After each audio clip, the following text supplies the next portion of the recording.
So the last video we're going to do for the heating playlist, I'm going to go through a few different peripherals. So we're going to look at thermocouples, we're going to look at thermopiles, we're going to look at a hot surface igniter, we're going to look at a heat exchanger, I'll look at S636 piping.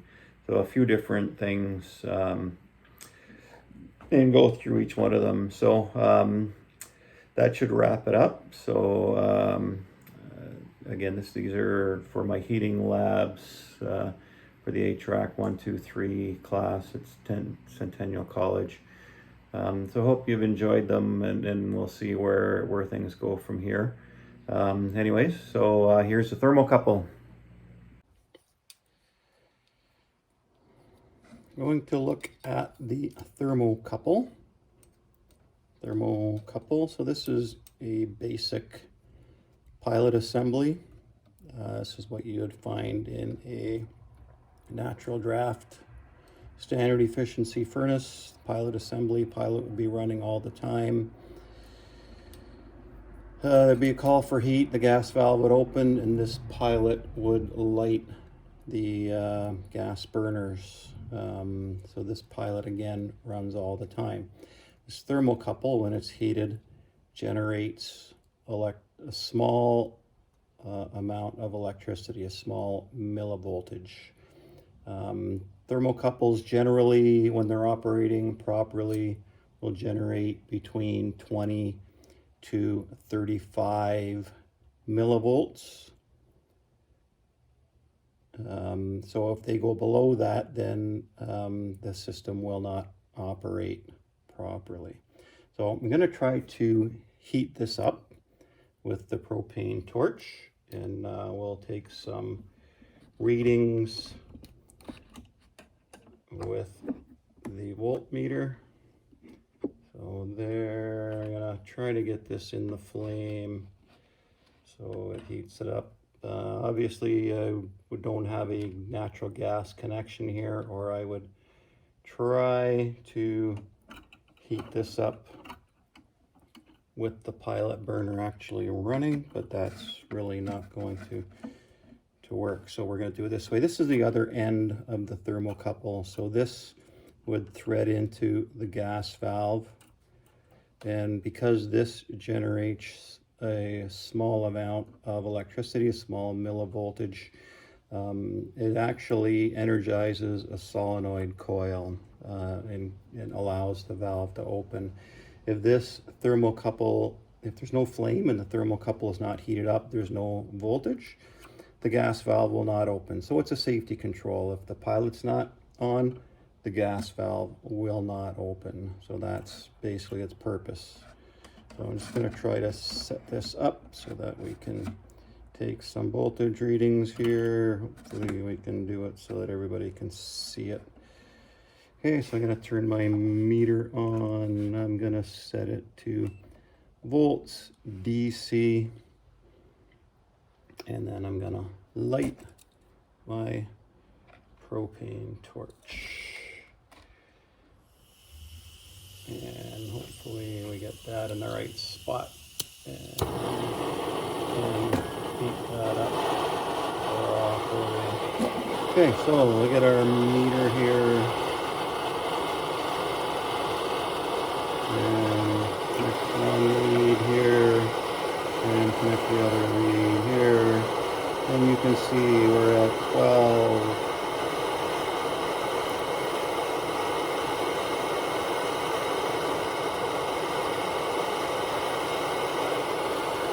13, whoops.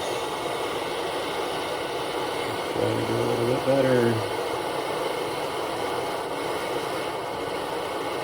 We're not getting a great reading there, so I'm going to move this a little bit.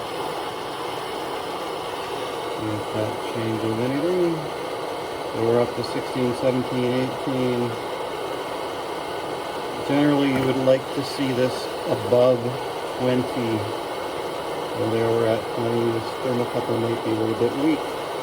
There we're at 21, 22, so we're going up there.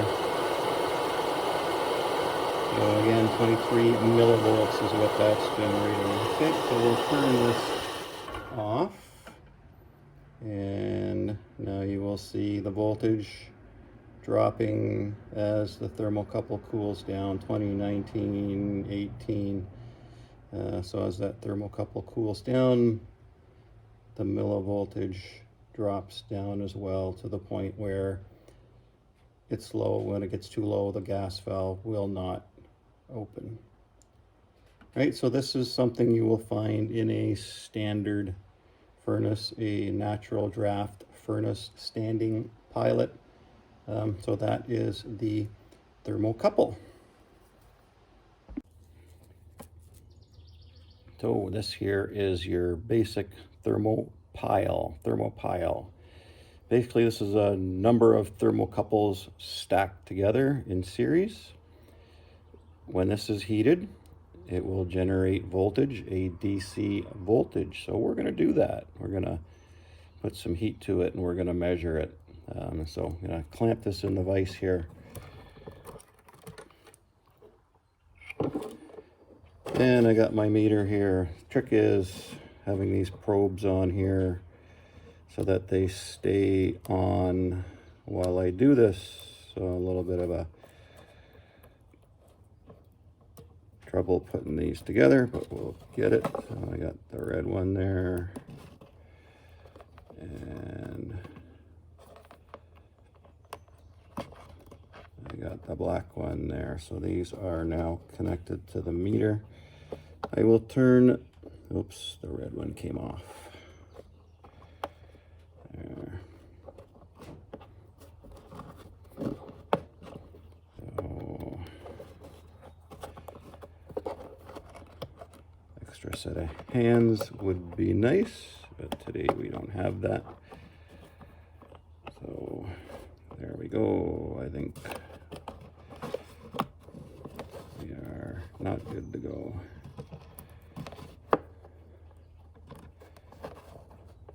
Oh, I think I got it. So I can get everything to stay in place. There. I'm going to turn my meter on. This is volts DC, so I'm going to select DC volts there. I have my torch, and I'm going to light my torch. Heat up this thermopile, and you can see the voltage going up. These will typically operate anywhere in between 200 to 1,000. I might get this up to 1,000 with this torch. Generally the flame on this thermopile will not be this hot. This is actually glowing right now. Not really what you want. I'm going to pull the flame back a little bit. You can see, what do we got, 800, 900 millivolts there as I heat this up. Like I say, generally they are going to operate in the 200 to 1,000 range. The nominal voltage on these is 750. I think anything below 200 they will not operate. Because these generate such a high voltage, they are actually self-sufficient. They will actually power a gas valve on their own. It's called a millivolt system.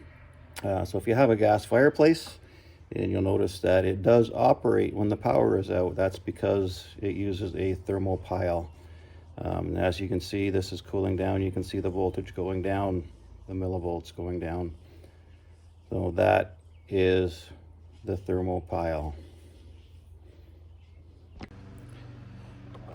So we're going to have a look at the hot surface igniter. This is the hot surface igniter, ceramic hot surface igniter. So what we're going to do is we're actually going to power this up so you can see what it looks like. So I'm just going to stick it in the vise here, tighten it down. So what I've done is I've actually connected a power cord to this hot surface igniter. These are 120 volt power supply. So you put 120 volts to it and you'll see what happens. So I've connected this plug and I have an extension cord here, so I'm going to plug it in and I'm going to show you what it looks like. But first I will show you the 120 volts. So I'm going to turn the meter on here so you can see the meter there, and it's on volts AC. So I'm going to take my meter and I'm going to connect the prongs into there, and you can see we have 118.9, 119 volts power supply to that hot surface igniter. Let's turn that back off again. So I take this plug and I plug this in, and you can see how hot the hot surface igniter gets. So you think, okay, so that's glowing, that's nice and everything, but how does that ignite the gas flame? So what I'm going to do is I'm going to plug this in, and I actually have a propane torch here. So I'm going to turn this propane torch on, and you're actually going to see that hot surface igniter ignite this propane torch. So away we go, plug it in. I'm going to turn my propane torch on, and you will see that it has actually ignited the propane torch. So there you go with a hot surface igniter.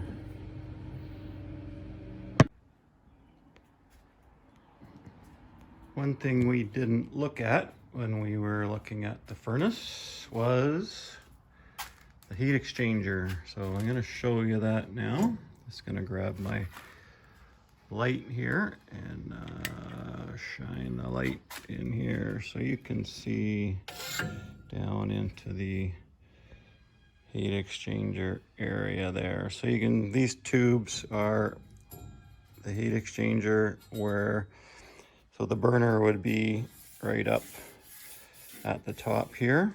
The flue gases would go through these tubes, exchange heat with the air, and then down at the bottom you can see, so this is a high efficiency furnace. You can see a second coil, a secondary or tertiary coil they call it, that really gets rid of any excess heat, removes all the heat from those flue gases. Not all, but they say 95 to 97% of the heat gets extracted. So making them a very efficient furnace. The problem with these tertiary coils is if you neglect your filter, which would be over on this side of the furnace. If there was ductwork there, there would be a filter down there. If you neglect that filter, if it's missing or if it gets dirty or plugged or whatever, and gets damaged, this coil becomes the next filter. The dirt actually gets caught on the bottom of that tertiary coil. It causes all kinds of problems. The only way to clean that, if you remember the video we did earlier, would be to remove the blower. You have to remove the blower, get in there from underneath, clean the coil from underneath. Not a lot of fun, but it can be done. So that is the heat exchanger.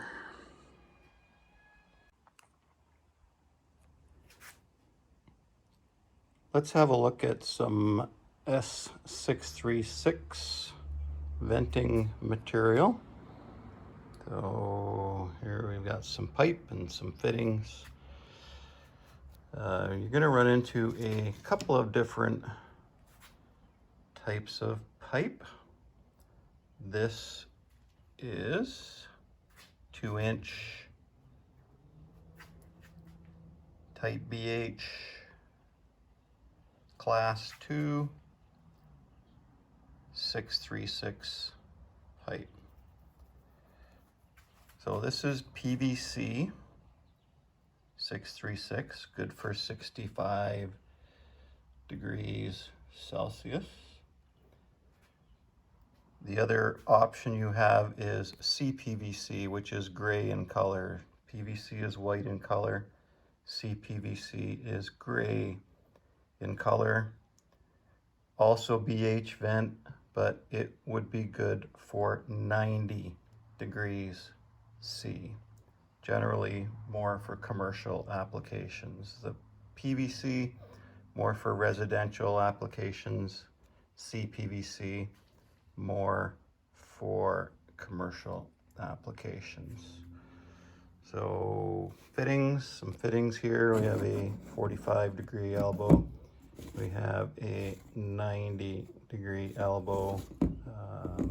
So all other types of fittings available. A couple types of glue that I had. I don't have them all, but I do have the, you can see 636 PVC cement.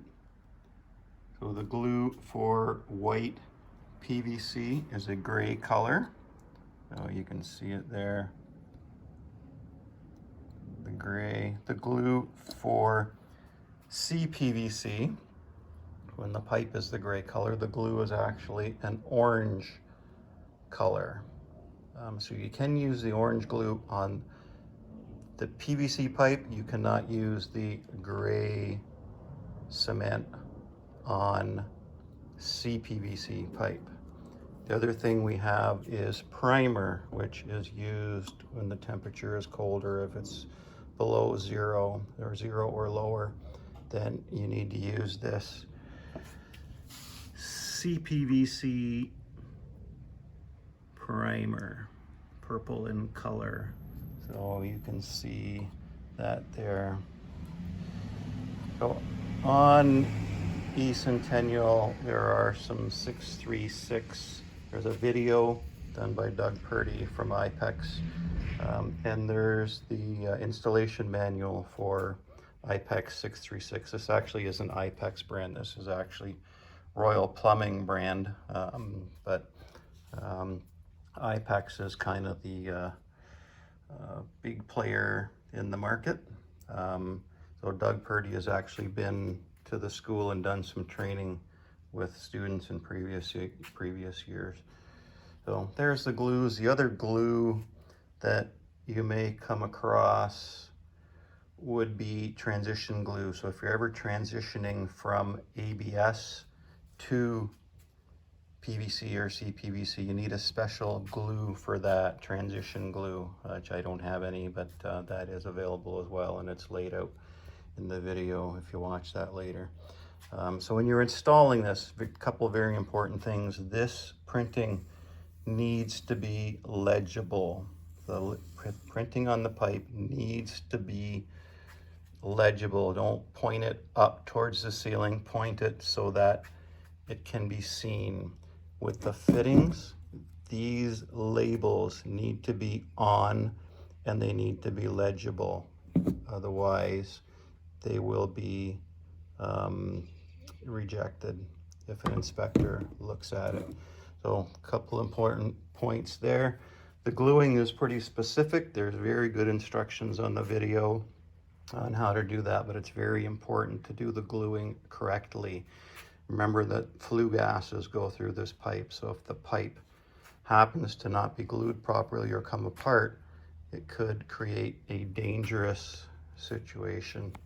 The predecessor to the PVC pipe, CPVC pipe, was ABS, so black ABS pipe.